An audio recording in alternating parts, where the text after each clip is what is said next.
Get your ass in the back of the car. They'll say, hey, we got some candy for you, you know? So words can be very wicked, you know? I'm just an action guy, you know? I'm an action guy. Actions are far less deceptive than words. That I would agree with. 100. You guys are in the business world. You've seen a million snakes that you thought were the best fucking guy in the world, and he turned out to be a fucking snake. Yep. And it may be a guy that you thought was grumpy and an asshole. He was a stand-up businessman. Yep. You know, so I'm just an action guy at the end of the day, man. Yep, but most people are they don't even know what to look for, so they just pay attention to the words. You guys went to like normal schools. I went to a Somalian preschool. That's why you went to the Leering Center. That's why I'm Quality the man. Leering Center. That's why I'm so educated right now. All right, let's wrap this up. That's the one school that does have financial literacy programs. How to steal money from taxpayers. 101. Yes, you'll become a great politician. You go to one of those schools.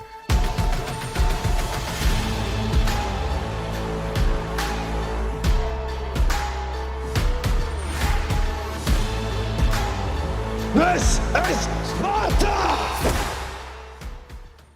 Welcome back to Spartan Leadership. I'm your host, Josh Kosnick, and this is your podcast for leadership, inspiration, and impact. Today will be no different, but it is one of our once-a-month episodes where we're doing leadership and review. Typically, when you tune in, you are getting impactful conversations with other high-impact leaders. And that's not to say I don't have high-impact leaders in my studio. I just have my regular goon squad. Emmanuel. The Goonies. The Goonies. I'll take it. Emmanuel, greatest man alive. Yes. And Jason Smith, entrepreneur and our resident constitutional attorney background, just to keep E and I in check. Yeah. It's a tough job. It is. It's almost a full-time job. It is. We'll call them stats. I wanted to get into something real quick. Obviously, we come into the studio and give our opinions and our takes on things. It's interesting to see kind of the podcast wars out there right now, the influencers all kind of at each other's throats. Yeah. And I just was thinking about this coming into today to have this conversation. We'll release this episode next week, but it's been interesting. Like we don't have an agenda. We don't have anyone paying us. We don't have, you know, like we're coming in giving our takes based on our backgrounds, our unique backgrounds, our unique skill sets and experiences, and just trying to read the land and read what's going on or what's not going on in leadership.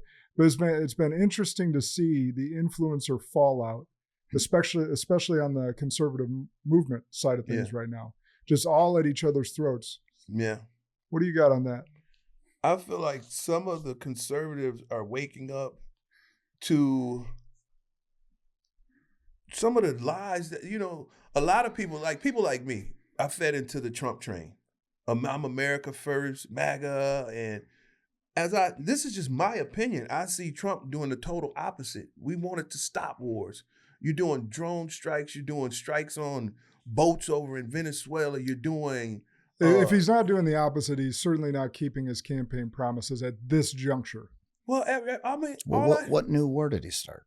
No, Venezuela, we have no right to be over there. He's saying you don't just bomb boats and say they're drug. You arrest those type of people. You don't... I mean, it's deeper than what...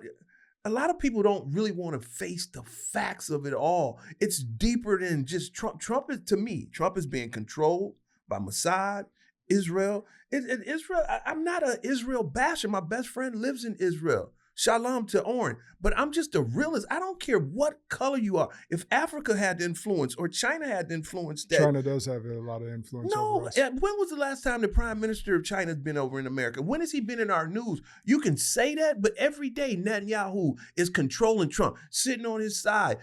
Did you know... Well, I can't just say that. I can back it up with dollars from Qatar, China.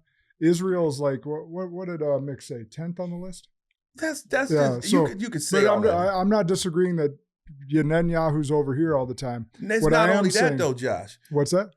I've never seen China get so involved in our politics where they try to run out another politician. When Cory Bush, when anyone goes against AIPAC and say, I'm not taking money from AIPAC, they build up a whole new candidate and they run against them. China, Qatar, they're not in our politics like that. They're not running another candidate. They're not running politicians around, but they are certainly contributing a lot of money. I don't care what money you contribute, but when you are a politician and you say the wrong thing about Israel Israel, you're almost guaranteed to be booted out of Congress. Look at most of the people that run against anything and say anything bad about Israel. These are just facts.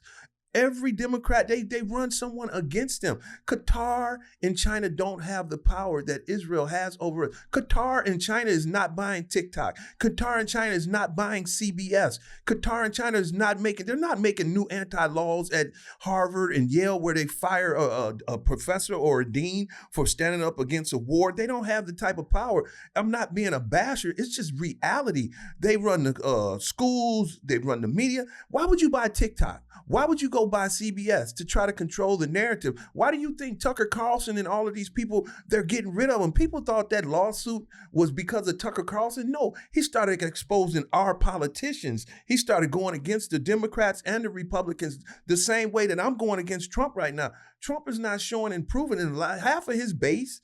They are America first. This is not racist toward anyone. Oh, it's at least half his base. Yeah, because we want America first. He said, I'm going to clean up the swamp. He's become the swamp. I don't care who you are. You can't sell me on, I'm going to clean this up, and you're dirtier than the last president. You're redacting stuff. You don't want stuff to come out. Oh, forget about it. You're playing the same ball game. I feel so like the wool was just pulled up.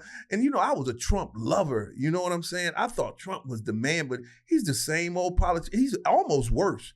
I mean, he's sitting on TV saying, he got people pulling him to the side saying, you're our first Jewish president. You're this. I mean, come on, you're America's president, Jason, you got a different take. I do have a much different take. First, I would say there have been people that have pulled Trump aside and said, you're our first Jewish president. But there's also been, after the prison reforms and other types of criminal justice reform, you've had black leaders pull them aside, say, you're our first black president. Then we've had Hispanic labor leaders come and say, because you're cracking down on illegal immigration and you're allowing, immigration of people who do it the right way and get jobs and it raises wages, you have, Hispanic labor leaders saying, you're our first Hispanic president. Yeah, I get what you're saying, Jason, but these people... Hold on. Okay. So that's the first part. The second part, which to me is a little more disturbing, and I think you're kind of touching on it in the beginning when we first sat down. If we're sitting here wondering if Israel is pulling the strings, it's probably not, because why would we know, right? If I had a suspicion as to who's really been spending the most money, wiping out the middle class, securing worldwide supplies of rare earth metals for all of the future in manufacturing, that would be China. But why isn't anybody screaming about China, China's influence? We have sitting senators that own those balloons, hot air balloon or high altitude balloon surveillance companies sitting. So Kelly's one of them, right? That's Mark Kelly. Former astronaut. Owns part of this company. And we're wondering where these, Chinese, why are these balloons flying over our military sites? Nobody knows. And then all of a sudden the story's gone forever. Then we're back to arguing about Palestine and Israel. I would argue it's false flag. But that's comparing pennies to peanuts. No, they're further down on the list. No, it's not. Listen. Israel is further down on the list. So I don't disagree with you that they're not controlling politicians, like you're saying, getting elected or going against them. We've seen it. Over and over again. What war has China brought us into? You can't every economic war. No, you can say economic. I'm talking about physical war. What wars have China? They're all economic wars. What war has China ever brought us into? I can go on from Lebanon. I can go on from Libya. I can go on Venezuela right now. Do your homework. Venezuela right now. Israel wants Venezuela to be overthrown because they support Hezbollah. Israel went into just bomb Qatar. China and none of these people are doing that type of stuff. They don't have that type of power and influence. You never see their leaders coming over here, walking into Congress, telling Barack Obama to sit down. They don't have to, because guys like Waltz just fly over there 10 times a year. No, so it's easier to keep a low profile. What media company does anyone from China own?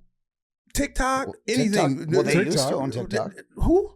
TikTok. And for the first 10 years. And who bought it? Didn't Peter Thiel and a couple other investors? And who just bought Paramount and everything, all the 60 Minutes, CBS? It's just a controlled thing. That's the biggest topic. Every time you turn on the TV, it's always talking about Israel is losing their power over our politicians. So to Israel Jason's runs point, our politicians. and they have for a large part. There's a huge swath in Congress that are dual citizenship with Israel, which I don't believe anyone should be dual You citizenship shouldn't be dual citizenships with any, no Correct. Canada, I would agree no with nothing. that. I would agree No, with nothing that. at all. You And shouldn't. you got Ilhan Omar claiming allegiance to Somalia over America.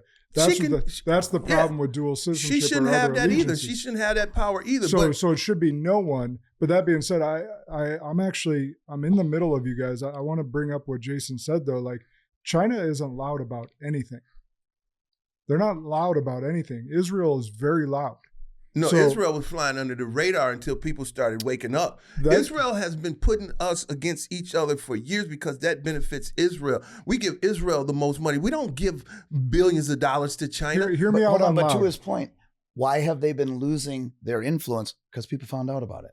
China is not going to overtly do anything What? that Hold it, like on. start a war. Why start a war when you can just pay go people off? protest China on any campus. You get deported if you protest against Israel. Deans have been fired. Presidents have been fired. Okay, if anyone gets on, I can come talk about China all fucking day long. You say something about Israel, you're anti-Semitic, and the whole basis of it is just a flat out lie. I hate to be this guy. It is a flat out lie. The whole I'm from over there and this is what DNA can't bring you back over there. And just making a religion of ethnicity. First of all, ask a Jewish person, what are you? I'm just being real. Ask a person, what are you? I'm a black man at the end of the day. I'm not a religion. No book brings me over there. DNA takes me to a certain place. Why would you buy up every DNA company and then all of a sudden you got these new categories, Ashkenazi, this and that. That wasn't in the DNA categories at first. But when BlackRock bought Ancestry, why would you buy that unless you want to manipulate it? Why is it illegal to take a DNA test over there? This is not me being mean or cruel. I'm just being real. I wouldn't give a flying fuck if you were the blackest person in the world. I don't want Africa running me. I don't want China running me. I don't want Spain. Nothing. I'm an American. I'm sick of this shit. I'm a fucking American. Every time you pull a lever, you're pulling a lever for Israel. And that's the bottom line. No other country's bringing us into fucking wars. No other country's making us fight in the Middle East. Netanyahu came over here. If you get rid of Saddam Hussein, everything will be better. Get rid of Gaddafi. They've made us get into all of these Middle Eastern wars. China's not making us do that. This is Israel, man. Israel is a very powerful country. You think Candace Owens woke up and say, I don't like Donald Trump? We love Donald Trump. You think Charlie Kirk started coming around and saying, I'm having a different feeling? When you see that type of power of the universities and all of that stuff, man, that's a hell of a power to have, especially if you're not using it for good. That's just my opinion. Didn't take him long to get fired up, did it? Yeah. It's just, I'm very, man, because I'm fair and I'm balanced. I don't hate anyone, Josh. No, I agree. I love everybody, but when let me answer the one question you asked early on that has nothing to do about the rant. The one question you asked is why would BlackRock buy Ancestry? Because with gene therapies and personalized medicine, the future of pharma, all the money is going to be in having access to people's genetic codes and backgrounds, because that's where the real money is going to be. That could be a gift and a curse, though, because absolutely. you can make designer. Most technology and then you is. can wipe people out. A&I and all of this gene stuff, and that just it goes back to He's the first COVID. person ever to refer to AI as A&I too. Yeah, COVID, all of that stuff, man, it's getting dangerous. AI, however you want to pronounce It's artificial it. intelligence. Yes. There's no and in between. Yeah, but I say A&I because I'm getting Although the way some antsy. people use it, there might be. Yeah, right. No, but that stuff is getting really dangerous, man. It's really getting dangerous. So a lot of stuff is going on, man. That is My only point, though, E, was that you're spot on. There is an Israel problem in our government. I'm not saying Israel is the problem. I'm saying there is They're an a Israel, problem. They're a Any problem foreign in influence. Exactly. Yeah. And my other point with that was what Jason was saying is like China, Qatar, some of these other people, even though they haven't gotten us into physical war like Israel has, they're still paying to play in our politicians. I would just let me interject for a second. I would completely agree, and I would argue. I have not gone through and looked at the stats, but I would argue that the negative economic impact of that China outsourcing our labor force has had on Americans probably up there with the level of economic devastation of World War II on Europe. But that I mean, wasn't it has China. wiped out our middle That class wasn't China throughout the forcing that. That was our NAFTA and TTP. That was our government selling us out to who? To China. In order to sell, you got to they be for sold sale. They sold us out to China. I get that part, but China influence is just an influence of saying, you guys are dumb. You want me to make your crucial medicines? You want me to take all your jobs? That's a difference than instead of forcing your way and buying off people. China didn't buy us off. Do we They know sure that? as shit did. No, our politicians sold out. It's a difference between Well, there's got to buying be a willing and buyer and a blackmail willing seller. and Mossad Our and blackmail. our You don't leaders think have sold us out. Oh, yes, exactly. Yes. You don't think Donald Trump is being blackmailed by Israel? I don't know. Okay, at least we can. I don't at know. least we can say we don't know. But look at his actions. Look at his actions. Why he's not trying to save China with the Epstein files? He's not trying to save any other country. Only country he's trying to protect is Israel. Epstein working with Mossad. Epstein working as a double agent. He don't want that to come out, and he's fighting tooth and nail. All of his buddies. It's not about other foreign countries. Why doesn't Israel have to register as a foreign lobbyist? Why do they get these special rights? Why did they hate J.F. Kennedy for saying you can't? Why do they get nuclear weapons when they're not supposed to have them? Other countries don't get these benefits. It's just the facts. And then, like I say, if you find anyone from Israel that can get on a microphone and say, well, this is what we do wrong, you will never find it. And then on top of that, to fucking have the audacity to say, I'm God's favorite, I'm a chosen person. There's no damn chosen person on this earth. Well, so that's where I was disagreeing with you on them being loud, because the narrative that they've, because you know how we've talked about Democrats being really good with narrative? Yeah. And they get these key phrases into people's heads like really, really well. I think Israel's done the very similar thing. They've followed that playbook to a T, or maybe they created the playbook. I don't know. I don't have that much of that specific history knowledge. But you think about the 6 million Jews killed in the Holocaust. That is a narrative that everyone has heard that number. Yeah. No one has actually verified that number from my understanding. But that number, no matter what, we weren't taught about the Bolshevik Revolution. We weren't taught about many other genocides, but we've all heard the 6 million Jews killed in the Holocaust. We've all heard that number. We've also all heard that, Jewish people refer to themselves as God's chosen people. The narrative just beat. And of course, if you control a lot of the media, it gets beat into people's heads. But anyhow, I digress on that. It's almost like if you were currently in power and you had the ability to talk about the past, it seems like maybe then you might have some influence on the future. All right. Or that? if you're the winner of a war, you can you can write the history books. George something or other wrote something Yeah. about that. But it's just the thing about it. It's just like how that slavery thing just drug out for years and years, and you use it as a crutch to make people feel sorry. I can't say anything about you because you went through slavery. I got black fatigue, man, of people saying, well, I'm black, I got a right not to do this. I got sick of that shit. Stop using that shit as a crutch. That shit happened a long fucking time ago. Let that shit go. It's in the past. The past is history. The future is a mystery. But when you can use that as a crutch, and as soon as someone call you out and you say, oh, you a racist? I'm done with that. I'm done with that. Oh, you're anti-Semite. If you say anything about me or you say something about a black person and you can fucking lose your job or people want to come shut down your establishment, I'm sick of those days. No, that's one of your shit. most redeeming qualities, is because you see the world differently than you don't want to play the victim. No. You don't ever want to do that. There's no more victims. And no one should. Shitty things have happened in our history. Yeah. Some real shit. Right, but how long are we going to hold on to it? Let's say some real good things too, and because some really this good country things. is more tolerant of opposing views than just about any other. But country race on the planet. hustlers are at an all-time high. You're right. So here's hustlers. I wanted your opinion on this. Actually, this is off topic, but it's on this topic because we didn't even start with this question. We just went to a rabbit hole. But I wanted your opinion on this. So San Francisco just passed reparations. Okay, for a state that never had slavery. Well, city though, right? City. It was city of San Francisco. Yeah. For a state and city that never had slaves, for a people that were never slaves, paid for by taxpayers that never owned slaves. Okay, so So keep that in our pocket as I reference this. My question for you is this. Have you done much like research or dive into like the abolitionists and how the role they played in freeing the slaves? I've heard about it, but I'm not an expert on it. So my question is this. So abolitionists, like by and large, all white Quakers, right? Northerners, Quakers, like deeply Christians that believed slavery was wrong. Yeah. They fought they not only fought politically, but they fought. They were the first NAACP. They really stood up. They were the union.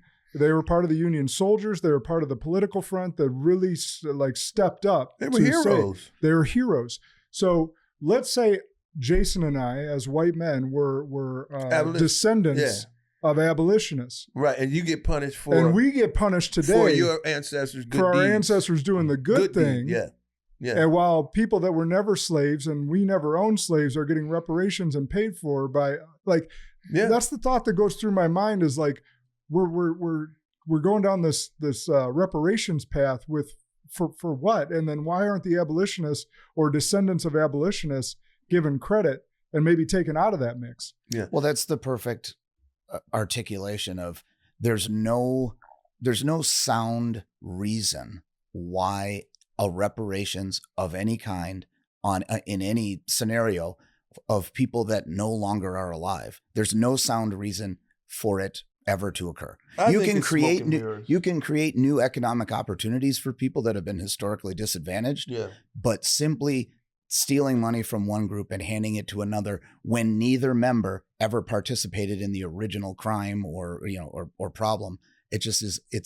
I guess it's just intellectually unreasonable. I don't think it would ever come to anything. It's just talking points and smoke and mirrors. But that ship has sailed already. If they would have took care of the problem when the problem was at hand, like when they got freed and gave them their 40 acres and their meal, if they would have handled that, we wouldn't even be talking about this. But it's sailed down the road so long. You don't know who to give it to now. You don't know blood mixing and this and that and this shit. Most of the people I know are mixed with white and this and that and that and this. Now the bloodline and all of that stuff that ship is sailed. I mean, you can't even organize it now. But even if you could figure out which, person, descendant, if you could accurately figure out each group and their descendants and separate them, what good does it do now? Well, I mean, if you could put it toward, because a lot of other people have gotten reparations from China, from the Chinese that were in the imprisonment camps. And I mean, Israel basically gets parts of reparations right now. And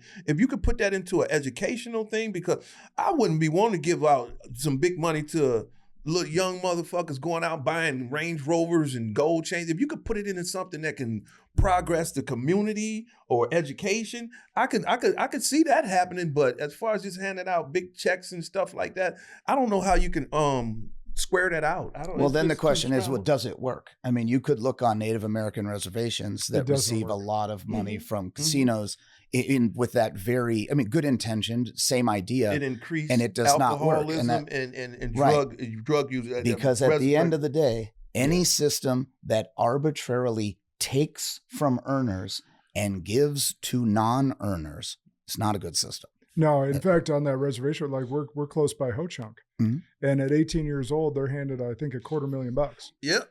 And then they get monthly payments after that. But that $250,000 is spent real quick. DUIs go up, alcoholism goes up, drugs go up. I won't say anything other than I have a close friend of the family that it did not end. He's no longer with us, and it's the same kind of thing where there's not education, there's not financial management, nothing accompanied it, and he spiraled and that's so true. And I know it's not a one-off. And they control that, right? That's not us or the government doing that. That is the Ho Chunk as a sovereign decision. nation, they're not really. No one's allowed to say what they can. They get a pension every month. Like one of my really good friends, Toby Jones, his kids, they all turned 18 or what. They get like $250,000. And then monthly payments. Yeah, his daughter, she ended up going to school out in France. She's doing really good. But his two sons, he said, let me invest the money. 7 months later, both of them broke, calling for, Dad, can you send me some money? Both of them had almost $500,000. 7 months later, promoting concerts, we don't teach that, right? We don't teach, personal finance in school. Yeah. And if the parents aren't teaching or they had money issues themselves, it's just passing that down. But that goes back to San Francisco. They sign a bill for reparations, right?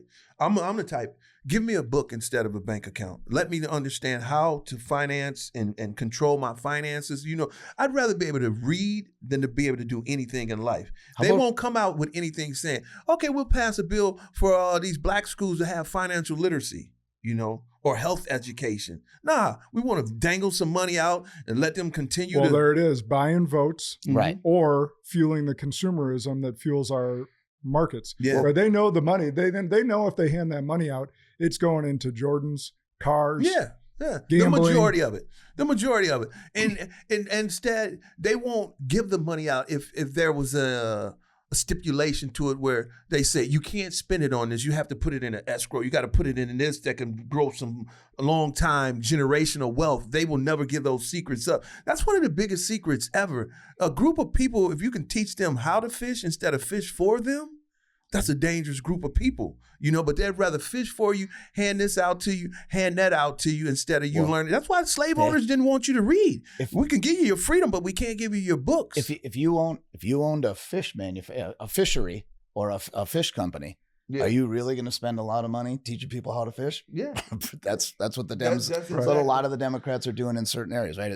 Why are we, shooting ourselves in the foot and teaching people to be self-reliant and independent because we need their votes, so we keep buying them? Or why do we want you to be healthy when we got all of this big pharmaceutical companies want to give you all of these drugs? And why don't drug dealers sign a petition to say we're going to take our money and send our clients to rehab? They don't want them to go to rehab. That's they want right. you hooked forever. Hey, sickening stat I just heard, as you brought up Big Pharma. I think we are 3% of the global population here in the U.S., and we constitute 40 to 50% of all pharma sales in the world. Yeah. So that's just subsidizing the rest of the world's medicine. And we're our health isn't better for it. Mm-mm. I think we're middle I'm of sure the our pack. outcomes are worse. Middle of the pack for outcomes as far as health is concerned. Probably food related, but I'm just speculating. That's another thing with our Congress. It's like, what country do we live in where we manufacture drugs, sell them to a foreign country for cheaper than we sell them to our domestic clients? That's crazy to me. They charge us way even more. Think about this. Pfizer's been in business for over 100 years, never cured one thing. Exactly. Because a cured patient is a lost customer. Yeah. They cured executive level poverty. Largest wealth transfer from middle class to billionaires in history during COVID. Anyhow, I digress. So the next topic we had was we got to talk about the Somali pirates in Minnesota. Hot topic. Tim Wall says if we ask questions, we're racist. Oh yeah. Well, I've been called a racist before, so I'm not afraid of it. And that's where I feel like most white people need to get to is like, and I think a lot of people have, is like you've overplayed the card. Like when you call someone racist that's not actually racist, like, and not actually like seek out the real racism, you've lost all the power. Right. Like I could give two shits who owns a fake daycare. That's the thing. I Fraud really is don't care. fraud. It doesn't have a color. Exactly. I don't care. It doesn't have a political party. Fraud is fraud. And here's the thing with I joke about saying in the Somali pirates, but the average Somalian has an IQ of less than 80. They didn't set this up. They were enabled.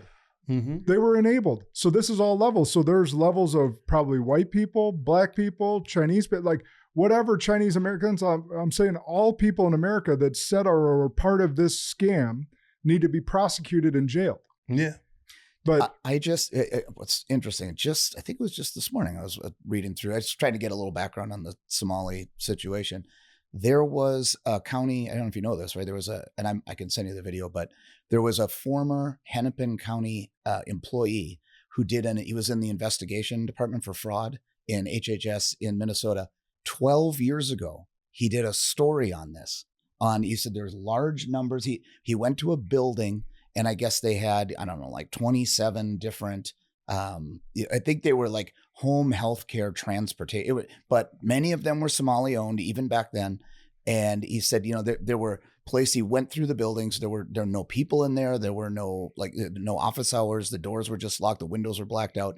And he sent, I saw copies of the emails. He emailed the county executive And they said, oh my God, we're going to assign a task force to this. And 2 weeks later, he was fired, and no one ever got shut down. Yep. That was 12 years ago. So for those living under a rock and may not have heard this, Nick Shirley, big shout out to him, who's getting death threats now just for doing these videos. Yeah. Called a racist just for doing these videos, which again, if they were, it doesn't matter what race, color, or anything you are. Fraud is fraud. If they're lies, just prove he's a liar. Just prove he's a liar. Like CNN won't even do that.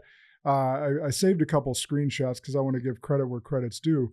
But Nick Shirley did these videos. He was just going to ask if he could get his fictitious son, little Joey, into these daycare centers. And no one would allow him to even apply. There was no kids there, like all this different stuff. So it raised questions. So he did some calling. He did some stop-bys.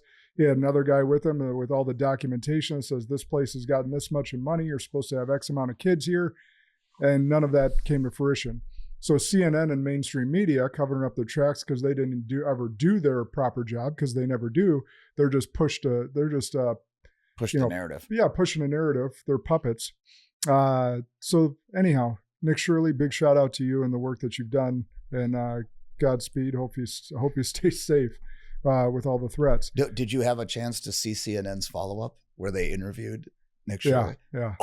It's so great. And they're more interested in investigating him, right, than actually investigating the because at the very least, it poses some serious questions. Sure. At the very least, and it's documented that a large portion of the places that he was calling out had severe either health code violations or different violations with paperwork that they've done, stuff of that nature. So it poses, like, at the very least, there should be questions asked. Right. Doesn't mean they're guilty. Beyond the questions, the worst part of it all, they were interviewing one guy. They showed his daycare. The quality luring center. The Leering Center. Yeah, that was bad, man. I'm like, wow, you misspelled that. But that was like an SNL skit back when it used to be funny. Yeah. Like that's something you would have seen. Come on, like that would have been on Mr. Robinson's Neighborhood. If he would have set up, if Eddie Murphy would have set up a learning center, right? It would have said Leering Center on the wall, and Mr. Robinson's Neighborhood would have been. Did you see what I put in my story, that Derek Zoolander clip where he's like presented the Derek Zoolander School for kids who can't read good and want to do other things good too? He's like, what is this? A center for ants? The building must be 3 times bigger than this. Yep. That's where we are in real life. Right? Yeah, it's not like bad. Comedy has become reality. So Thomas Massey, our great representative from Kentucky, says the fraud in Minnesota is insane and should be prosecuted, but I have questions. When did it become the federal government's role to provide daycare? Can grandmas get payments if they care for grandkids? Why not? Do moms who work at home or on a farm qualify for this assistance? Wow. Great questions. I like him. Yeah, and I hate the fact that Trump keeps going after him. And that's another thing where I'm just really disappointed with Trump. Anyone who questioned his motives, he's like running against these great Americans, like even Green and Messi. Messi's just a stand-up guy, and they're on Trump's hit list, and it just shows me everything about because Trump. Massey stood against the big boondoggle of a bill, and because it just continued spending. Yeah. He stood against money going. He He's stands a great against dude, money man. going outside of our country. Yeah, like he's America first. Yeah, and Trump is against anyone. Trump is just, man. He really did a 360, 180 something on me, man. I'm like, I thought you were American first. Green and Massey had his back in his hardest times, and trying to get them boosted, kicked out of Congress and stuff like that. That's just mind-boggling to me. The hard thing about politics is that you don't really realize what's going on until it's over. Correct. That's kind of the hard thing, right? So you get in the middle of it, and because the whole idea of politics, right, is to change your mind, regardless of what the facts are. Mm-hmm. It is just to collect a big swath of people to agree with you, regardless of what the facts are. I feel like politics, the biggest part of politics is keeping confusion And it's a new form of slavery, not letting people know how to read the book of politics. They want to keep you in the dark. Look, about a year ago, I was in the dark. I didn't know all of this dark money was controlling this, controlling that. I was just Trump, Trump, Trump, Trump, Trump. And if someone just shine the light and say, this is the real Trump, you start to say, whoa. Just like I would have never thought he'd be going against Green and Massey, but there's something deeper than that. I never thought Trump was just and we don't know out. exactly what that is. We're assuming what it is, but we don't know exactly what it is. But the going back to the But he's not telling the truth. Trump will lie. Oh, it's gonna be good. You're gonna love it. There's nothing to look after these Epstein files. He's a swamper now. He's a swamper. We can get to the Epstein files. Let's stay focused on Minnesota. Don't get me distracted. We're leering today. We're leering today. And the big thing on the Minnesota piece is for me is like, all right, Doge-proved NGOs were funneling money to Democrats and big PAC money. Now we know, at least on the surface, it really looks like these daycare centers were just banks for not only Somalis, but the politicians that allowed it to happen. Because Correct. again, large donations. Oh yeah, so I have that is okay. $35 million. Somali daycare centers have funded Democratic politicians in the state of Minnesota. Well, that accounts for 30 of Ilhan's. Where's the other 5 going? Probably Tim Walz. Tim Walz. Mm-hmm. Which I'm surprised he only got 5 if Ilhan got 30. But yeah, so 35 mil. What does a daycare center have any business doing supporting a political? Yeah. Supporting $35 million worth. I mean, that's a lot. I mean, if you give a few $100 or whatever, right, that's one thing. But $35 million is a big fucking number. Yeah. Right. Because I would be willing to bet that even the individual contribution limit, is go up to like 1,000 or something like that. I think it's less than that. They were money but let's assume it went up to 1,000.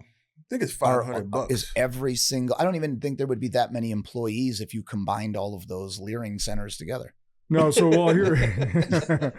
Speaking of Leering centers, so they make up just 1.8% of them, so Somalians make up 1.8% of Minnesota population and 69% of the childcare industry in the state of Minnesota. And that's something. There are 1,794 daycare centers in Minnesota. 1,235 of these list a Somali-sounding name as the owner for 111,015 children. Somali population, 84,000. Percentage on welfare, 81%. Oh, my goodness. Couple questions. Right. If the parents aren't working, why do they need childcare? And then do any non-Somali speaking or Somali children go to Somalian daycare? Because the numbers don't add up. Right. Well, like I said, it's been going on for at least 12 years, right? I mean, 12 years of unfettered, unchecked fraud has probably created quite the, criminal enterprise or ecosystem or however you want to describe it. Well, then you take it a little step further, and Walz was Kamala's VP pick. Yeah, how did he get through his... How did he get through vetting? Yeah. Or did he get through vetting? And that's the exact reason she wanted him, because they had this well-oiled machine for the money. Of money. Treasure because chest. Remember, her narrative was, or the Democrat narrative was, is they wanted a masculine guy to pull some of the right-wing Trumpers, or at least the middle of the ground. And they couldn't find one, so guys. they pick Walz. So they picked this guy that claps his hand like a walrus and does not act masculine at all. However, he has this well-oiled funneling money machine in the state of Minnesota. Starts to make a little bit of sense. That does. I'm leering a lot today. Yeah. Now let's take it back to get some more leering. Oh wait, I wanted to. If anyone has had the opportunity to see CNN's follow-up, I'm forgetting the woman's name, was the reporter, but she did that kind of the aggressive, challenging questioning with Nick. And then the second half of her follow-up piece was her at her desk making a phone call to the learning centers or whatever, the Leering centers, the Leering centers in Minnesota. And she got in contact with one, and she made a point of saying, and they assured us that they had children there and that there's nothing wrong. That was the end of the segment. I'm not making it up. She got in contact with one? Yeah. I mean, first of all, how come no one answers in the middle of the day, right? If you're childcare, but of the one that she talked to, she made a point of saying they assured us there's no wrongdoing. Oh, and that was the good. end. That was the end of the segment. Oh, well, then there was the other guy who said his Leering center got broken into. Oh no! And they only stole the documentation would be needed the to checkbooks, not just the blank check, but all the previous carbon copies, right? Because that's what thieves are really after. Because in the hood, instead of stealing gold chains, guns, cash, you go for employment copies documents, of the checkbooks, carbon copies of checkbooks, scoping out daycare centers. It was employee, it was tax filings, all the administrative paperwork, and the carbon copies of the checkbooks. I mean, it's totally believable. What the fuck? I'm sorry. That's exactly what thieves are going for nowadays, because they can make so much money on the black market on that. They would have been better off burning it down if you're really going to be a smart criminal. But and the internet pointed out that guy that was doing the interview was wearing a pair of $3,000 glasses. Oh, really? I don't know. Oh, that's funny. There's some, I don't know what they were, but they're special glasses, and the internet went to town. Kind of like when Kamala's out there talking about how she's for the poor while she's wearing like $2 million worth of jewelry. Right. Yeah. And a Birkin. And we're carrying a Birkin purse. Yeah. Here's another connection point I wanted to make with this, though. Remember Melissa Hortman, who got killed? The Minnesota state representative. So only one Minnesota Democrat representative, Melissa Hortman, voted to stop funding fraud-ridden healthcare programs for illegals in Minnesota. She cast the deciding vote against it and then got murdered by Vance Bolter, I don't know how you pronounce his last name, a self-described ally of Tim Walz, because Tim Walz appointed both Bolter and his wife to positions in his cabinet or whatever it is. Mm-hmm. And She sided with that guy the made a public statement that Waltz's people asked him to get rid of her. He made a public statement about that. So it's funny, 2 connection points. Remember, the Democrats at the time said it was a right-wing MAGA person that killed her. No right-wing MAGA person's appointed by Tim Walz in anything. I can tell you that much. And secondly, they made the left also made a big point of when Charlie Kirk died. Why weren't you this loud about Melissa Hortman? I was like, that was your people too. Mm-hmm. Right. Mm-hmm. Yeah, I mean, do I know if that's true? Of course not. I don't know. But what I can tell you is that's what that man said. Well, and what I can tell you is if you watch the interview of her after she cast that vote and she was interviewed, she was visibly shaking. She did look scared. She did look scared to me. She was crying. She sided with the Republicans. She said, I did what I felt was right for my constituents. Yeah. And she was visibly shaking and crying like she knew something bad was going to happen. I look at it like this. Waltz, that's just not normal where Waltz would hire a MAGA guy. It doesn't make any sense, That'd be like MAGA. That's not where the left is at. Yeah, and they don't hire right-wing fanatics or whatever like that. So that's crazy. Minnesota's got a lot of answering to do, but so do a lot of other states. I mean, Washington State, Massachusetts, Ohio, they've got similar reportings going on. There's 4,000 daycares in Boston proper, and I think there's some of them with addresses on the water. So there's a lot of states with a lot of answering to do. But the point I'm getting to, and I think a lot of America is getting to, is why do we pay taxes? Yeah. This is the point where, like, I've questioned this for years. I think taxation is extortion. Well, we've talked about this, I think, many podcasts ago, but I remember I gave a little background on the history of the income tax in the United States. It's really only a little over 100 years old. So less than half. 1914. Yeah, less than half of the time that the United States has even existed has been, income tax has been allowed as constitutional. Prior to that, it was considered theft by the government and not allowed. But here's the thing now too, is like, if we can, and this is why this case can't go away against Minnesota. We have to keep pushing, because we know that our money is going to Israel, China, Qatar, wherever else where the money's going. In fact, I saved this stat recently that I wanted to share because it's sickening. Nope, that's not it.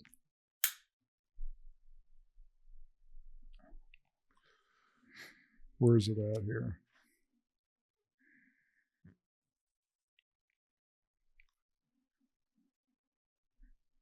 I think morally, it's a little more reprehensible to be taking the money away from your own citizens who need it and just lining your own coffers to stay in power.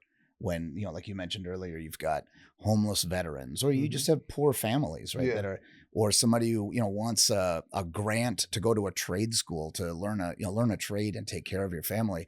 And, there's a finite amount of money and it's just squandered. I mean, it's infuriating. Our government does that every day. Yeah, that's what I'm saying though. But now it's like getting fully, like this is where so not only are we seeing it wasted on people that it shouldn't be wasted on, like you brought up before we even got on air, how we got homeless veterans sleeping on the street, right? Yeah. And they're not getting taken care of, but we got enough money to fill these politicians' pockets and every other country's pockets. Here's what I found it. He goes, there are 193 recognized countries in the world, and 177 of them receive U.S. taxpayer money. Wow. 177 of 193. Jesus. That's 91.7% of the fucking world. Yeah.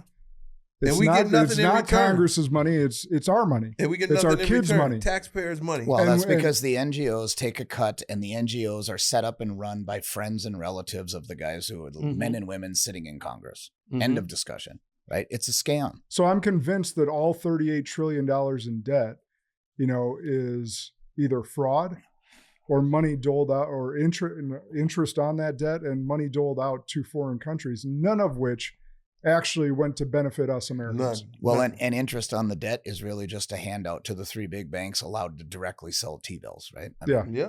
But I won't go down that rabbit hole either. But most people do need to understand that rabbit hole, though. You know that there's still a large swath, I would say over 50% of Americans that don't, like I just had this conversation with a good friend of mine, very smart business owner, just sold his business to private equity a couple of years ago. He didn't know the Fed, very cleverly named, wasn't actually controlled by our government. Right. It's a private entity. It's a private entity. And there's still a good portion of even really smart Americans. Three. Correct. Yeah. Yep. Even really smart Americans that don't know the Fed is actually a private entity not owned by us. They make it sound like the Fed. The Federal Reserve sounds like it's part of the U.S. government, the big but it's three. not. The big three run it all. Yeah. So that's a huge problem. But again, the only way that we're going to fix this issue is if we en masse actually boycott paying taxes. That's the only way we're going to fix it. I think that when would we be shut a off good their start. piggy bank, they actually are forced to look themselves in the mirror and go, all right, they're not standing for this anymore. The ants in the jar got shaken too much. Yeah. Yeah. That's probably why the previous administration wanted to get 75,000 new IRS agents with guns, right? Yep. You'll probably start to see the under. They're seeing the underbelly coming. And they also wanted to get in, 20 million voters to vote for them because they see the culture in America is shifted. Like the veil's lifted. We don't want this shit anymore. We want people that are going to be America first, like you started off with, that are actually going to take care of our people first. Yeah. And then we'll see if we have any money left over for the rest of the world. Yeah, we can help you out once we get everything situated over here. But to control chaos, they love the dumbed down voters. Most voters don't know what the hell is going on. And to control chaos. And then when you got these, like the big three and the big pharma, too big to lose, and we'll bail you out no matter. Wouldn't that be great? You can just go bankrupt with these major companies and we just bail you out or give you free money for Pfizer for a vaccine that doesn't work. Right. Yeah. When do the American people get bailed out? Never. We're the ones that are paying for it all. Never. You take a goddamn car loan out or pawn your car, they're coming and knocking your doors in, fucking taking your money and you don't pay your taxes. You're paying over 10% interest, and you're going to jail and compounded monthly. Yeah, you're going to jail. And you can't discharge them in bankruptcy either, right? Our tax, it's not dischargeable. Everything else is, but not the IRS money. This country is such a joke. Where it really is. It's a fucking joke. I would say the country's not. Our current leadership is a joke. But some of the stuff they allow, like these predatory loan places that would never make it in any other country, even little things like robocalls or spam call, to allow someone to get your phone number, wake you up early in the morning, harass you because, we paid off a few politicians that made this legal. That should be harassment. What if your grandma was having trouble sleeping and she getting a call at 6 a.m. thinking it's an emergency? You should not be able to take someone's phone number and harass them. I love your passion about robocalls because I hate them as well, but that's the least of our worries. Yeah, I get that. But I'm just saying, like, these predatory loan places and jacking prices up, allowing people to prey on old grandmas with these snake oil salesman commercials, knowing this shit can make you sick and it's not even passing any type of inspection. They're on TV. Oh, this can cure this. And then they got this little thing at the end. It may cause bowel movements and all this other crazy crap. And they allow these people to sell stuff. Pharma on TV. Yeah, it's just crazy, man. It's crazy. Tax boycott 2026. I think that would wake up a lot of... It'd have to. Yeah. And you can't control, well, there's what, about 100 million actual tax-paying citizens, 350 of us here. Yeah. You can't mess with 100 million of us. But they're trying to go to electronic currency. You see them trying to wean out liquid cash right now because once people start to uprise, they'll just freeze your account from a Well, button. they already did that to conservatives, right, in the last election cycle. Yeah. So they debanked Chase, debanked the Trump family. Yeah. No, that's the big three. That's the play. They debanked people that you wouldn't even think they would debank. Yeah.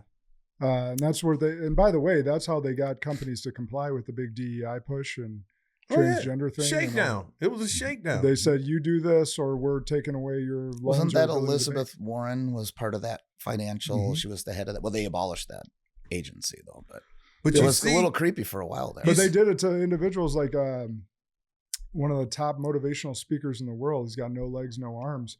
He's a Christian, Nick Vujicic. He was debanked, deplatformed. Yeah. But he was the number one in the world speaking at corporations, private stuff, whatever. And all of a sudden his number one, his private corporations dried up. He gets debanked. Wow. All the dude's already lived enough adversity. He was born without arms and legs. And just because of his beliefs and not affirming the LGBT agenda, you're deplatforming, debanking. People really realize how much power they have. Like when certain boycotts really work, you see how quick people fold. Okay, now you can have this, or what? Well, they'll change it up really quick once the people wake up. Zuckerberg, right? I mean, he tried to come back and say, "Oh, I didn't really realize." Oh, bullshit, right? I mean, when they did when the Biden administration was calling the tech platforms and saying, this person needs to be off, and they're like, deplatform this person. Right? Shit, they shut down the president of the United States. Right. And then they said Hunter's laptop wasn't real. I mean, it's unbelievable. Well, now Hunter says it wasn't real either. On his podcast, I think was it Catherine? Is it Herridge? What her last? The dark-haired woman, short hair. I think it's Catherine Herridge. She just posted something the other day, and she was talking about when she was working for CBS. She had all of the. She actually has an unredacted. She said as close to what the FBI had on Hunter's laptop. She has a hard drive of it. And she was going down a list of some things you should check it out. I mean, she's like, there's emails from Biden dropping the N-word, like talking about. I wonder what her obituary is going to look like. Crazy shit on there. And she's like, they wouldn't. And she said that the CEO at the time, I don't forget the guy's name, but CEO of CBS said, we are going to run with this. I don't care if there's an election cycle. And it never made it to air. Kind of interesting, but I kind of want to see the unredacted version that she has. So maybe she'll publish it eventually. Now, was that true, Jason, when they were saying like some of the Epstein files that people learn how to copy paste or whatever, and then you can see it unredacted? Yeah. Was that true? That was true? Yeah. So the interesting question is, did they do that purposefully or was that an accident? And that's what we were talking about a little bit before is whatever comes out now in the days of AI, I mean, you gotta wonder now, like it's a whole new game of dirty tricks, right? I mean, CIA is called it's the dirty tricks organization. You wonder what it is exactly that they're doing with this, I mean, was there a good person on the inside that did that purposefully? Yeah. Right. Or is it just another, Russia hoax? Yeah. I don't know. But yeah, the Epstein files we can talk about this last, but it's just like, that's one of, I think,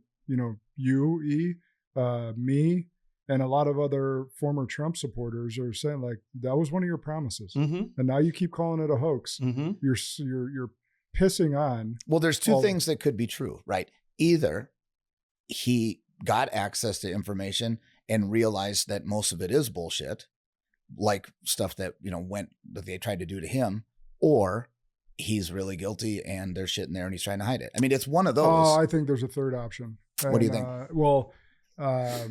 I knew about this option, but I didn't put it together. I want to give credit to Andy Frisella for this, but Israel has what's called the Samson option. You ever heard of that? Mm-mm. So this will get E fired up because he's on an Israel rant. It ain't an Israel rant. That's just a quest for openness. You know? I get it. Transparency. That's right. You love transparency. You hate hypocrisy. We got you down. I like hip hop. I like hip hop though. Yeah, I'm leering. So there's another option that Andy Frisella proposed, and he said, because there's a lot of ties showing that the CIA and Mossad work together. Sure. Where there's smoke, there's fire. And MI6. And MI6. Yeah, Britain's involved. They're always involved. So the Samson option is that if Israel's ever threatened as like an existential threat, they have enough nuclear bombs to blow up the world. Yeah. And they would hit that button.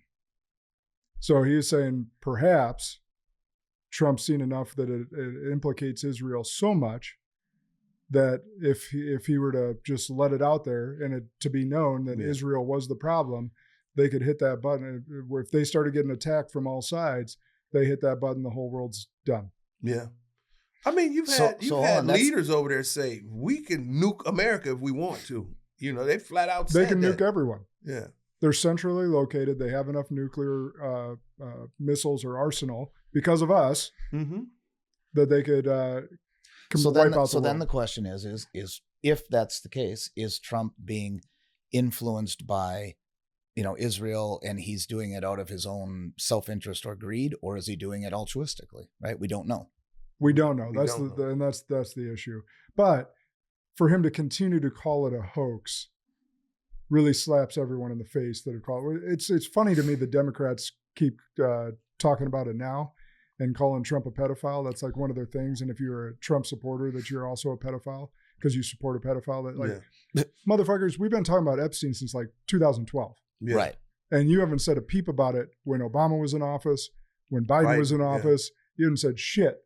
And then as soon as someone on the news said that Trump's name was in it or whatever, now you're all on it and want it released. Like, gotta warn you that if that list actually does ever come out, the vast majority of your liberal heroes are probably on that list. Well, the other thing that kind of annoys me about this is that I'm just reading the tea leaves a little, and I'm thinking, if one of those first pictures that comes out is Trump and there's like 7 redacted faces of these, younger that was women. At his pageant. I know, but I'm saying that's what I mean. And so you had how many years of him being investigated? 3.5 years or whatever it was, and this didn't come up.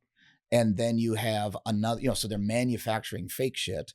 They don't talk about Epstein. They don't release any of the information. Then when we do start getting down that road, one of the first things that the Dems release is this picture of him at a Hawaiian tropic or a pageant or wherever it was, right? It just seems a little weird that if you had the goods, fucking go with it. They would have buried him because their whole play was to get Hillary into office. Right. So if they had the good, I'm completely on that would have page. been out. If they had anything on Trump. That's the point. Exactly. But that's what I'm saying. If I see something now, I'm a little skeptical. It's not about Trump though. That's the whole big picture. Trump, trust me, if Trump was dirty on any of that, they've been trying to arrest this man. If they had some dirt on Trump, that would have been out. It's just listen. The big boogeyman about all of this, they don't want America to wake up and say, wow, Mossad had this on you, Mossad had that on you, Mossad's controlling this. It's just to preserve his puppet master, which is Mossad in Israel. He's covering for them. That's just my opinion. I think they have a chokehold on him and they say, don't let this out on us. Or is he trying to stop them from blowing? So is it altruistic or is it self-serving? Yeah, we don't know. We don't know. But my spidey senses says I mean, it just makes sense. First of all, Epstein wasn't this. Now there's more stuff coming out showing Epstein was meeting up with the Mossad leader. People were giving him big ass mansions in New York and his net worth, and he hadn't done anything. He was a plug guy. He was setting up arms deals over in other countries. He was a powerful guy, and I think they murdered that man. You don't hang yourself in a non-hangable cell. Yeah. You know? No, well, people need to understand, and they don't know, that Ghislaine Maxwell's dad was Mossad. Yeah, yeah. She was his handler. Yeah. And the other thing that people don't know is that he bought all the textbooks that we learned from in school. Yeah, I heard about that. Yeah. Yeah. Right. Did you know that?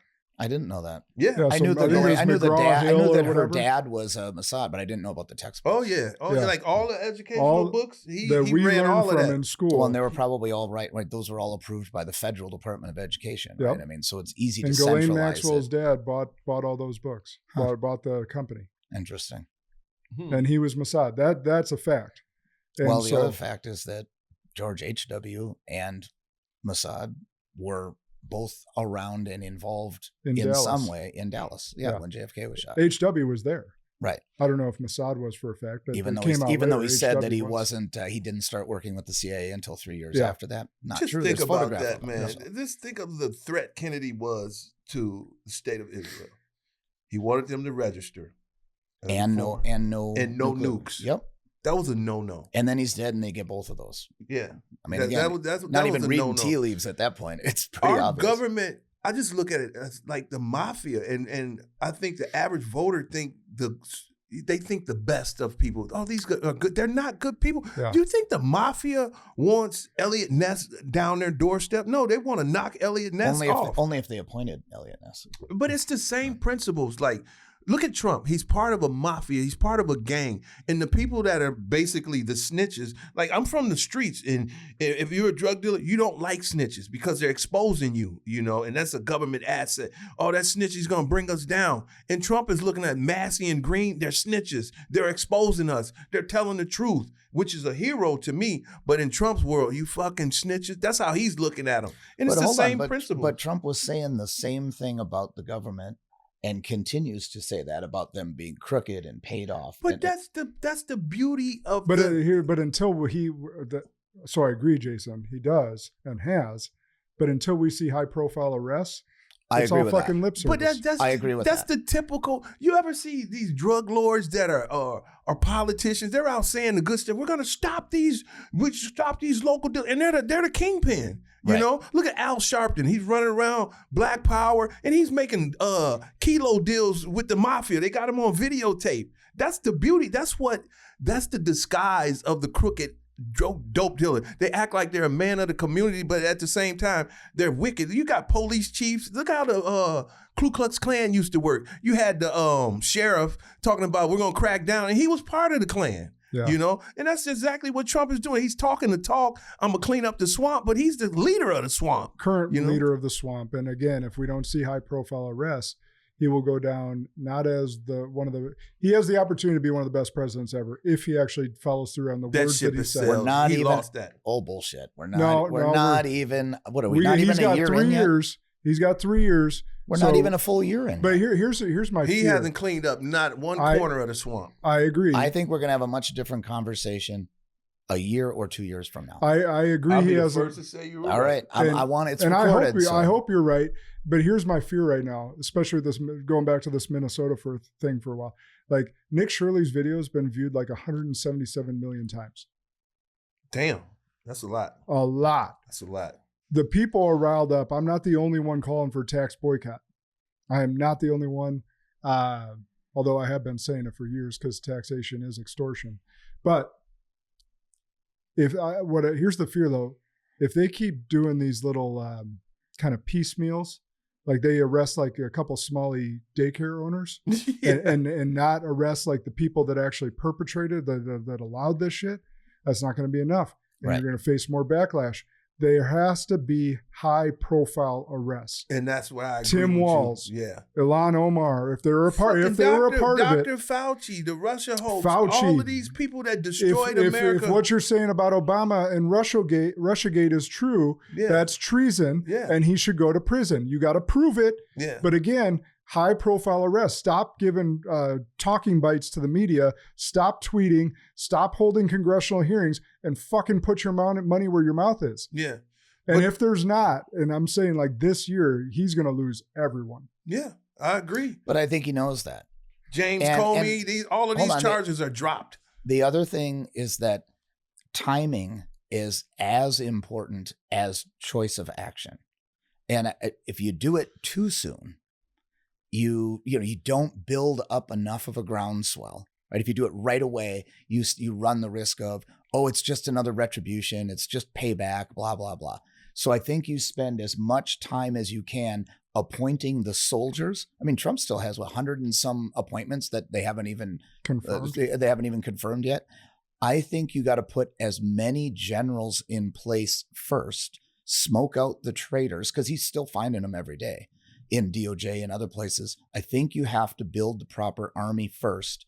And when it gets to what you'd consider that tipping point and you have your generals in place, then it's time to attack. So I don't necessarily disagree with that, but 3 days from now, we're recording this on January 2nd. So Monday of next week, statute of limitations run out on the Jan 6th stuff. And there you go. Right? And a week from Monday. It's not this Monday, is it? Isn't it a week from Monday? Monday or two. So we're 4 days from Jan 6th. Oh, is it? Okay. Right? So that's 5 years. So unless you know anything from unless your you say law continuing background. acts of concealment, though, because when there's a conspiracy, it can be whatever the most recent act of concealment. So it wasn't the event itself. You're right. saying the statute That's of limitations. Correct. Yep, and it also can be discovery rule. So it can be when a certain thing was discovered, and that wasn't until later. So right. I'm not so sure. That's why I wanted your law background on that. I'm not. I mean, I haven't researched what the law, whether I guess it would be a federal law, but it could even be a state law, and it would depend on how they would bring charge. I mean, there's a number of ways to get at that statute of limitations issue. So I'm wondering, and when I started reading that, I thought, why are they so vocal with this statute of limitations? Because I know how malleable it is. I don't know. It seems like they're using it to kind of gauge support. And I don't know. I feel like it's an information gathering tactic now, or coalition building tactic now. I don't know yet. So well, I just hope they're hearing our message. Like we do not. I think they are. We do not need any more congressional hearings and sound bites and you looking good for Twitter. Right. Well, and you've got, I think, didn't Bondi say something about Brennan and Obama the other day? And then you've got Trump, the last couple of weeks posting stuff about we need, get to work, Pam. What? So I don't know. Maybe it's kind of coming to a head. I hope it is. We want high-profile arrests. We want the swamp cleaned up. It's too many tentacles. It's just when you have something so complex and so deep in all of these molds, you don't know who to trust, and this person may be in on. It's just hard to clean up. That web is tangled. That web is woven so good that you don't know where to turn. Like me personally, I would want to clean it up, get on it right away. My main thing is we got to stop this. But it doesn't. But work the people that are working for you. They're part of it. Well, kind of. Right. It doesn't work exactly that, because let's assume that you walk in on day one and you arrest, 26 people or whatever that group of, they had that whole list of all. Let's say you get like 25 people all together. You arrest them, you perp walk them, you do all of this. Well, you now don't know who else is in there to sabotage you. But you got to start somewhere. Well, what I would do is I would start by dangling the threat for as long as I possibly could to smoke out the other associates and the other traitors. So they start making some mistakes. And put my own people in place. And I would keep learning who the good guys and the bad guys are. Because I feel like the first go around when Trump went in, he just took people's word for it. He made bad appointments all over. So I think he's learning a little more about the chess. No, that's correct. So actually, that's the point I was going to make. So remember when Tulsi was here at the farm? Yeah. So when y'all went up to the arena for her to come up and speak, her and I were having a private conversation. And I asked, it was interesting how this conversation came up, because I asked her, I was like, hey, when's the last time you've been back home to Hawaii? And she's like, it's been a while. said, when do you get to go back? She goes, it's going to be even longer, assuming he wins. Right. Because, and we got into it, and she was saying, the first time, I was like, well, why is that? And she goes, well, we got to hit the ground running. She goes, the first time Trump came in, he didn't know who to trust. Exactly what you said. There was already deep swamp people there, kind of the rhinos, and everyone just swarmed around him and said, hey, I'm your guy or I'm your gal. I'm doing this really well, whatever. And he trusted him. Tulsi's like, well, this time he has his team he knows he can trust. So I'm curious who those 100 people that haven't been confirmed are to get his generals in place. But Tulsi and Pam Bondi and whoever else, in that mix are already there. So it's like, well, she told me they're going to hit the ground running right away. Doesn't seem like anything's really happened major since then. It looks good at first until you see how the sausage is made. And I think the biggest thing is you want to go do the right thing, but then that'd be like me trusting you guys. I'm putting all my faith in you guys. And one of you guys were doing the total opposite of my mission, trying to sabotage it. And I think that's how it goes in politics. You don't know who to trust. You'll see Lindsey Graham, Trump is the greatest, and they're sitting back in a meeting. We need to get rid of this fucker. He's trying to stop the war. We'll go over to Ukraine and tell them hell with what Trump is saying. So it's just hard to trust. Look at all the people that like Kennedy, Tulsi. They pretty much silenced Tulsi, like, you're a truth teller, we're going to put you over in the corner. What's his name just quit? Mangini, what's his name? Bongino. He quit. He probably like, I didn't sign up for this. My moral compass is too good for this. That was an interesting That was one. my read. Yeah. Because even that first Epstein list release, when they started catching smoke, like Cash was doing his little cokehead like rambling, and Bongino's body language was reading like, I don't want to be part of this. Yeah, he's got a good moral compass, and he's like, you guys, Trump, you're not who I thought you were, and I don't want to be part of this swamp machine. And I'll give him credit for stepping down. I would do the same thing. I'd rather step down than to continue to lie to the people that put faith in me. There's a point you got to stand for something, or you'll fall for anything. But I would say this: the presidency. I mean, if you're Trump or that inner circle, the presidency is a 4-year chess game. Year 1, you're trading pawns, right? And you're learning where the other, like, what's the counters? What are people doing? Who's trying to screw me? What's that strategy? I think maybe, year 2 is all right. Now we're looking at rooks and bishops. You got midterms coming up though. And he's got negative momentum. But that's to my earlier point. That's not until November. And you can't make big moves too soon because most people forget things. And most Americans do have a very short memory. You gotta have them. Most people forgot about how the tyranny of COVID. Right. Yeah. You have to have people sufficiently riled up at just the right time to maximize your voter turnout. But what good does it do, Jason, when it doesn't matter midterms, any terms, election years? All of these politicians are on the same boat. They're on the same team. So you're going to get the same results. There's not a group of Democrats. I can understand if you had 50 Democrats coming up saying, we're going to be America's first. We're going to make Israel register as a foreign lobby. We're not going to take money from AIPAC.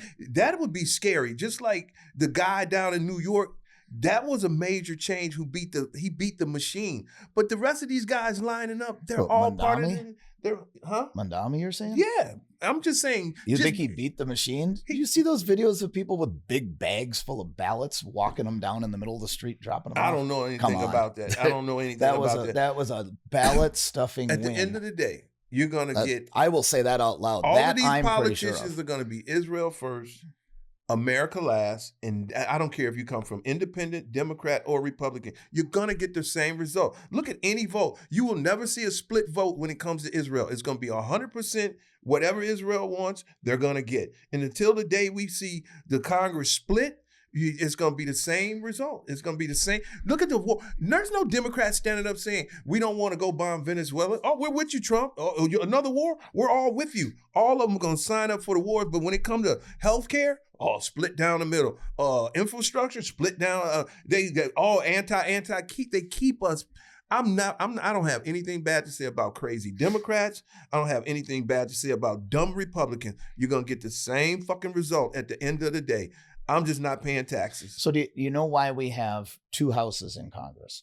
We have the House of Representatives every 2 years is supposed to have a closer, direct relationship with the people. Mhm. It's supposed to be responsive, reflexive. It's supposed to be. get after it. Mhm. No, that's the House. And the House does, I don't know what the order of magnitude is, but I think they pass 5 or 6 times as many pieces of legislation Before it as gets the to the Senate. Senate. Yeah. The Senate, because it's the reason it's 6 years and staggered is because the framers wanted they wanted direct representation, but they also wanted a system that had stability, and they wanted a system that doesn't immediately respond to the emotional whims of the electorate. Mhm. So even though things aren't moving as quickly as we want them, a republic or a country in general, especially a superpower, is going to be more stable over the long term if we don't overcorrect and make quick turns right away. Because there's always going to be unforeseen, political, economic, other types of, it could be, a lot of times you see in, like right now, what is it, in Iran, right? A lot of the Iranian citizens are being very responsive. They're standing up, they're protesting. When you have mass civil unrest, you get food shortages, you get energy disruptions, you get financial markets crashing.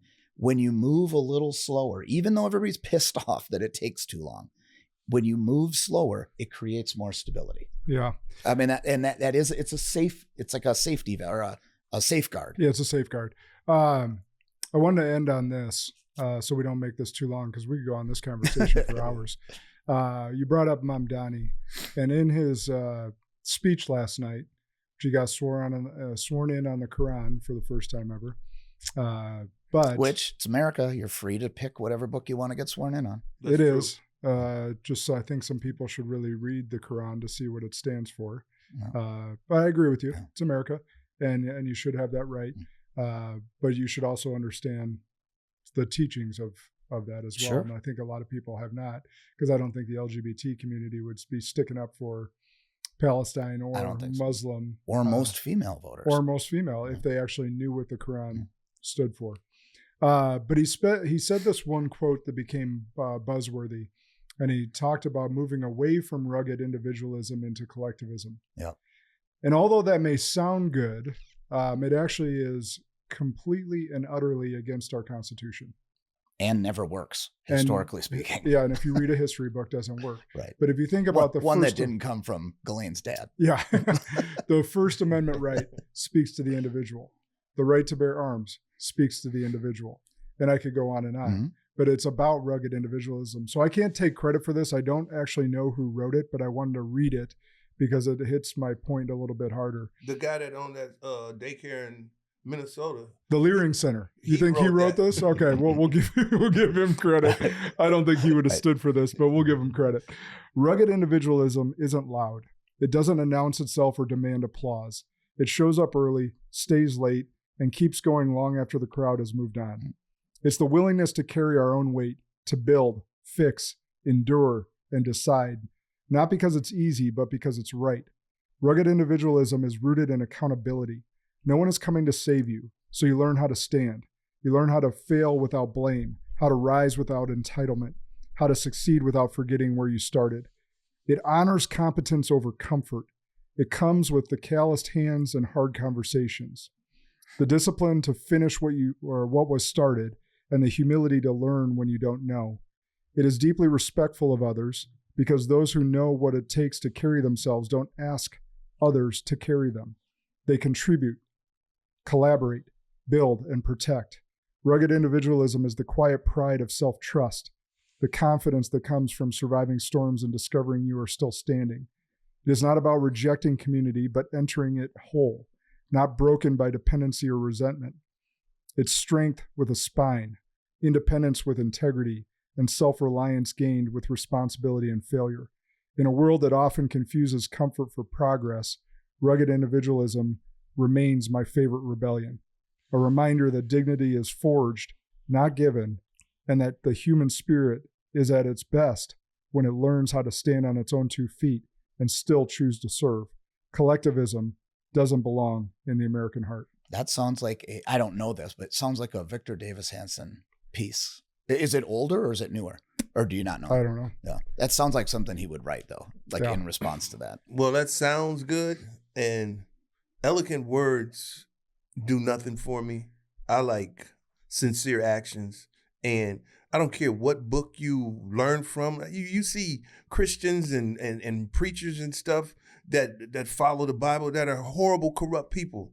I'm not going to judge anyone who likes the Quran or the Bible. I like sincere actions. Those beautiful words, they do nothing. All the presidents sit up there and they say these beautiful speeches, but what about your actions? If you're a sincere person, I'm standing up against senseless wars. Some wars are deserved to be fought, but all of that passionate speaking and you're a corrupt person, I'm done with Trump powerful speeches of America first and you turn your back on America. I'm just different than that.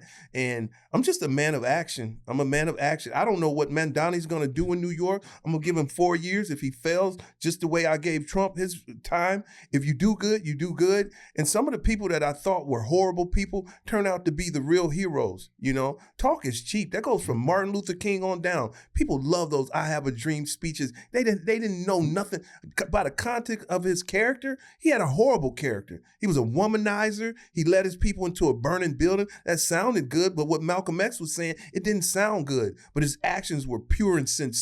He was teaching people how to fish and how to get along and brothers stop fighting each other.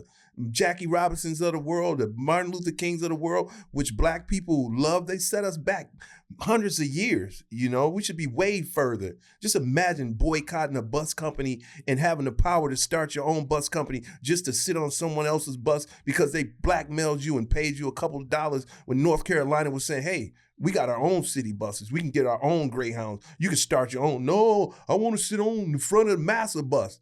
You know, I'm just a man of action. That's that. But those words were about action. Mm-hmm. So I don't disagree with what you're saying there. Mm-hmm.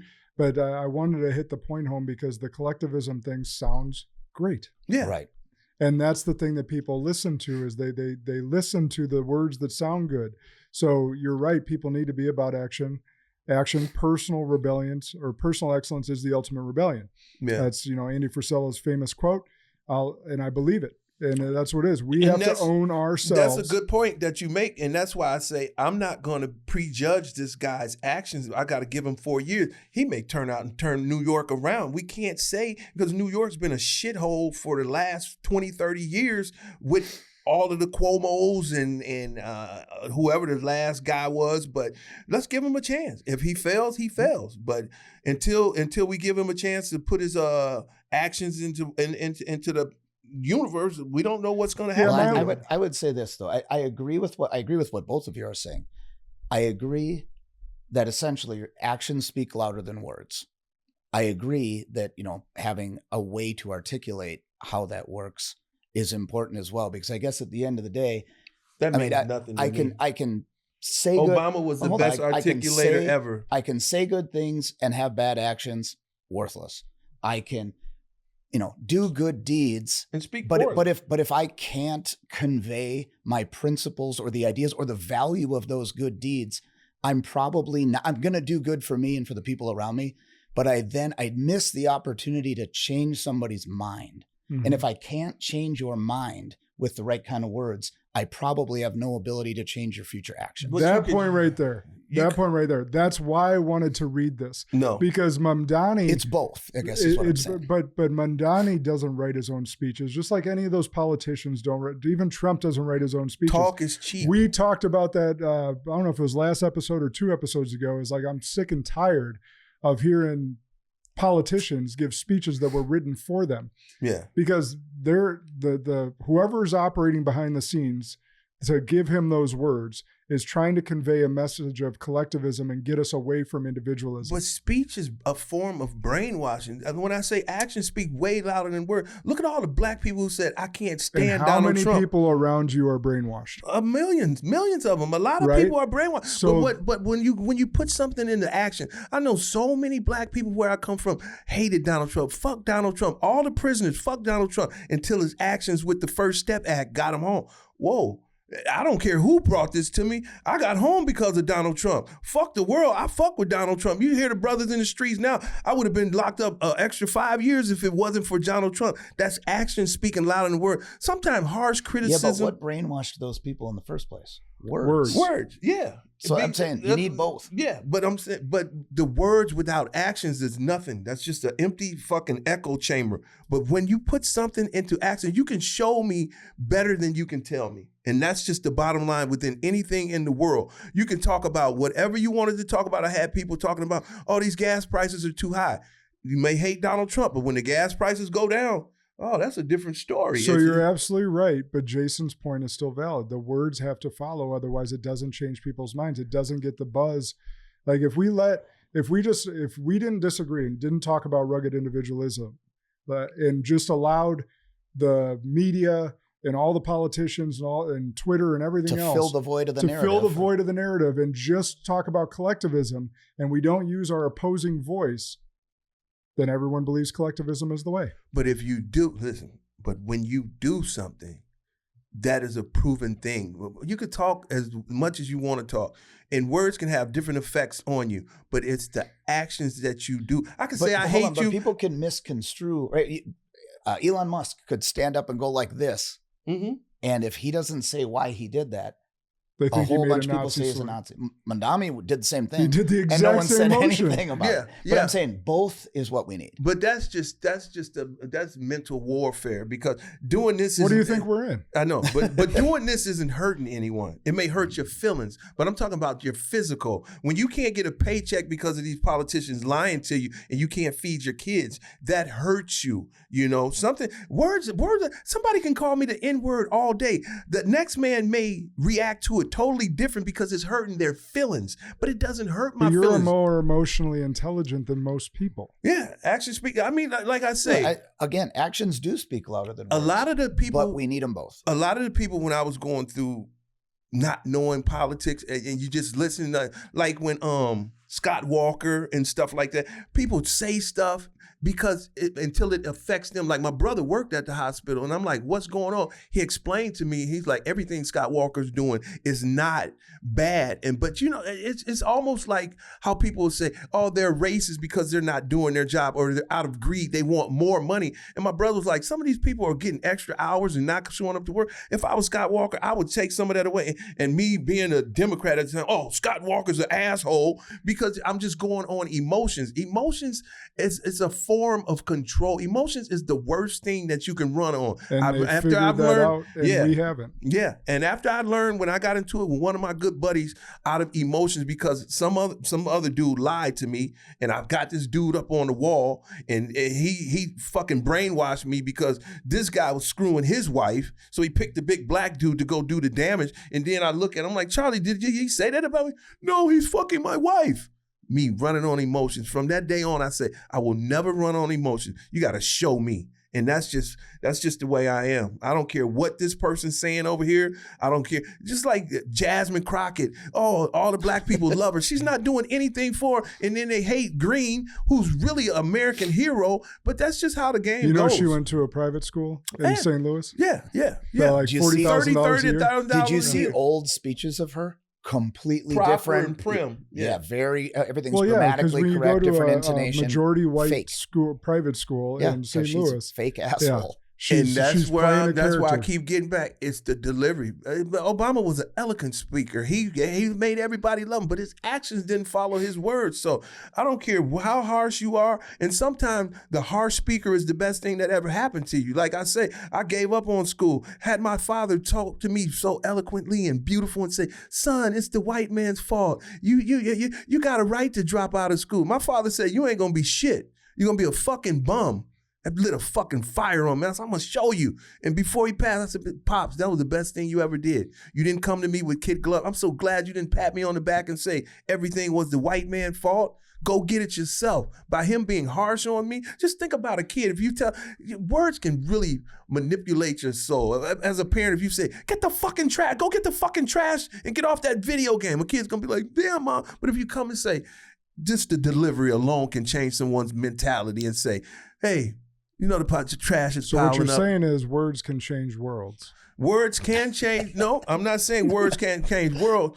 I'm saying actions can change worlds. Words can either motivate you, but they can also trick you. You know, most con artists are very nice. Most child molesters that throw a kid in the van, they're not going to jump in the back of the van. Get your ass in the back of the car. They'll say, hey, we got some candy for you. You know, so words can be very wicked. You know, I'm just the action guy.